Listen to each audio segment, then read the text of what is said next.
ముత్యాల్లాంటి మాటలు ఓసారి మీకు గుర్తు చేయాలి అనిపించింది. చెప్పనా? కోటీశ్వరులు కావడం అందరికీ సాధ్యం కాదు, కాని నిజాయితీపరులు కావడం ప్రతి ఒక్కరికీ సాధ్యమే. సుత్తితో ఒక్క దెబ్బ వేయగానే బండరాయి ముక్కలవ్వదు. దెబ్బ వెనక దెబ్బ వేయాలి. అలాగే ఒక్క ప్రయత్నంలోనే విజయం సిద్ధించదు. ఎడతెగని ప్రయత్నం కావాలి.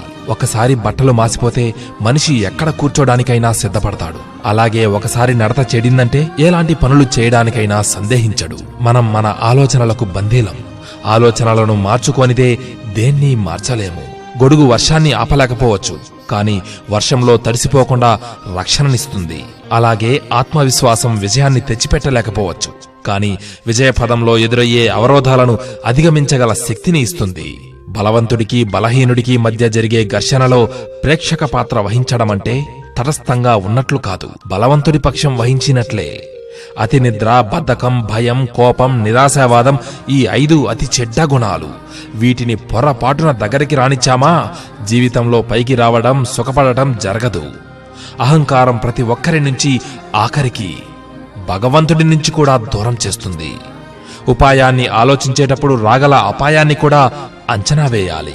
తప్పును ఈరోజు కప్పిపుచ్చుకోగలిగినా రేపటికి దాని పర్యవసానాన్ని మాత్రం తప్పించుకోలేవు.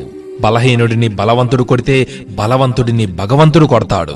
కాళ్ళు తడవకుండా సముద్రాన్ని దాటగలవు, కళ్ళు తడవకుండా జీవితాన్ని మాత్రం దాటలేవు. పక్షులకి కొంత ధాన్యం, పశువులకి కొంత గ్రాసం, మనిషికి కొంత సాయం. ఇదే జీవితం.